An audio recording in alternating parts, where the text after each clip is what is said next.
రాజ్యమేది లేదు గాని రాణిలాగా చూసుకుంటా కోట కట్టలేను గాని కళ్ళల్లో నిన్నే దాచుకుంటా రాత ఎట్లా రాసి ఉన్నా ఆ మార్చి నీతో రాసుకుంటా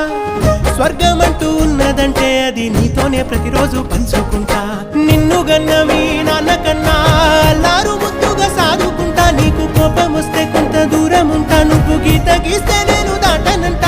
కంట నీరు కంటి రెప్ప దాటకుండా కాటుకై కావలుంటా రాంబాయి నీ మీద నాకు మనసాయనే ఏనాడు నిన్ను వీడిపోని నీడైతనే